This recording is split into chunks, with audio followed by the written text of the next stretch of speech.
Let me tell you something that probably feels unfair and painfully true. The moment you learned to fix other people's hearts, you forgot how to care for your own. You became the household's quiet emergency room. You learned to read the room like a map, anticipating storms, holding other people's breathing so they could sleep. It felt heroic. But somewhere along the way, that heroism started to look like habit. And now, years later, you wonder why you feel exhausted, why you apologize for being tired, why every relationship becomes a new responsibility. This is the psychology of taking on everyone else's pain. This is why you learn to be responsible for emotions that were never yours to carry. Picture this: a 7-year-old with a small, earnest face and a ridiculous belief in the world's logic. If I keep the house calm, then maybe the shaking will stop. If I don't cry, then nobody will hurt. If I make dinner and laugh a little, maybe the shouting will pause. That child didn't choose to become an emotional caretaker. They were conscripted. In developmental psychology, this pattern is called parentification. It's a role reversal where the child takes on adult responsibilities, emotional, practical, or both, because the adult caretakers are unavailable, overwhelmed, or incapacitated. The child who soothes a crying parent at 2 a.m., the kid who keeps secrets to protect a parent's image, the adolescent who becomes the family's interpreter of emotions. Those behaviors are adaptive. They save the day, and for a while, they work. The brain learns what's rewarded. If your caregiver's stability is conditioned on your emotional labor, your nervous system teaches you to regulate other people before you regulate yourself. You get praise, relief, and sometimes affection for being reliable. Those rewards wire your brain to continue the behavior. Over time, you develop hyper-responsibility, a readiness to detect distress in others, and a compulsion to fix it. Two things happen here that are critical. First, your boundaries become porous. You can't easily distinguish your feelings from another person's. Second, you learn to prioritize others' needs as a survival strategy. As in, I am the one who keeps things together. That identity will follow you into adulthood. In romantic relationships, you may be the one who notices mood shifts first. You assume responsibility for your partner's emotional equilibrium. You apologize preemptively. You smooth conversations, minimize your needs, and become the safe container for someone else's chaos. That can create an illusion of harmony. But inside, you're collapsing under the weight of unexpressed needs. At work, you're the employee who volunteers for extra tasks, who stays late because no one else will, who diffuses conflicts on behalf of the team. You get promoted? Maybe. You also get exhausted and resentful. You might equate rest with laziness because productivity once equaled survival. With friends, you become the confessor, the logistics manager, the emotional first responder. People dump trauma on you because you listen and because you rarely ask for reciprocity. They rely on your reliability and forget that reliability does not replace reciprocation. And then there's the slow burn, chronic burnout. Burnout is not only about workload, it's about unreciprocated emotional labor. You expend emotional energy soothing others without replenishing.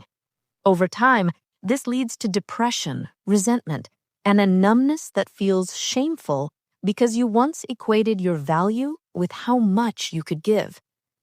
These dynamics also create boundary collapse. Saying no can feel like a threat to the relational safety you've built. You fear that refusing will trigger abandonment, so you comply and then hate yourself for it.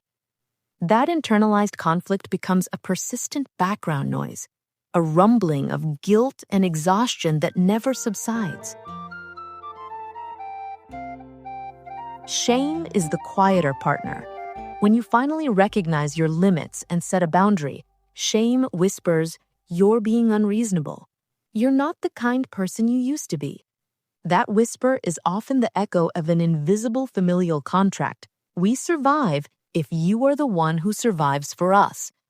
You internalize that contract, and even when it's unhealthy, you can't cancel it without feeling like you're tearing down the structure that kept you alive. Understanding these moral and emotional pressures is essential. You aren't just tired because you gave too much.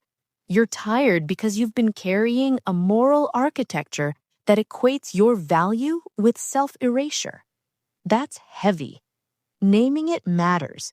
Once named, you can begin to dismantle it, piece by piece. Recognition is the first move toward change. It's not glamorous, it's not loud. It sometimes arrives as a small, terrible realization. You snapped at someone you loved and didn't know why.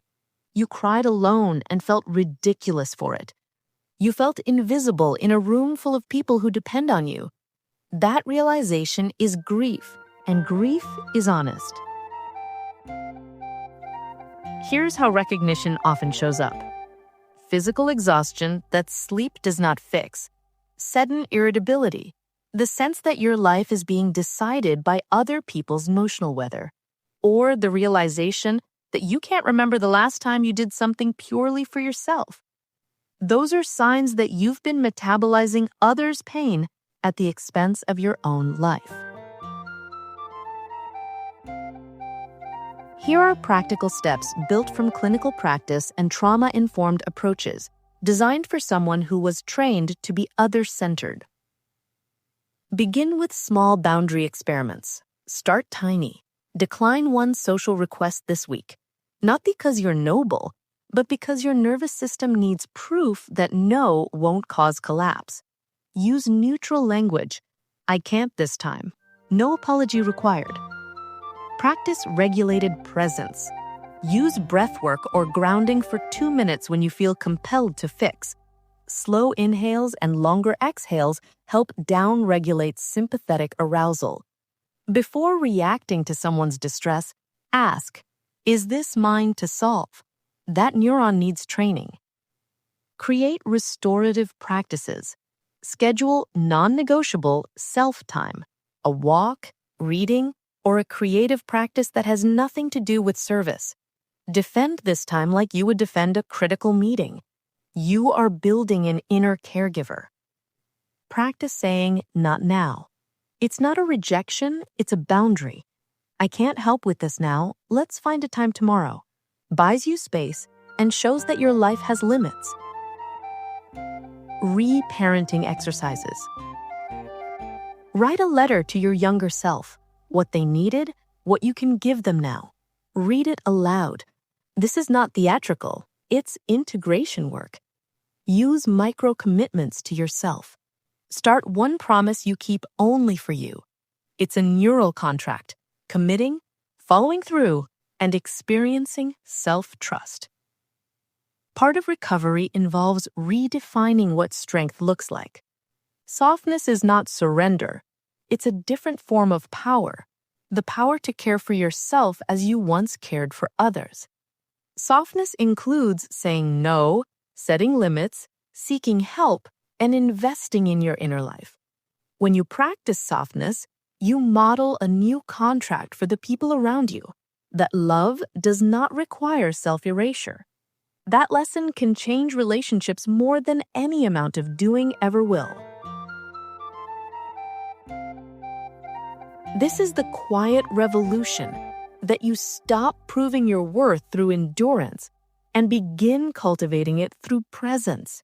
You stop patching other people's lives at the expense of your own. You learn that preservation is not selfishness, it's sanity. So the next time someone expects you to fix them instantly, pause, breathe, ask, is this mine to carry? If the answer is no, let the weight return. If the answer is yes and you choose to help, do it from fullness, not depletion.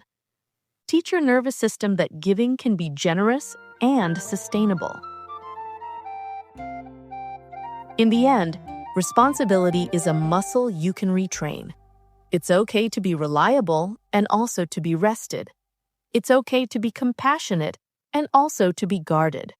You don't have to abandon the part of you that cares. You just have to stop bleeding for everyone else.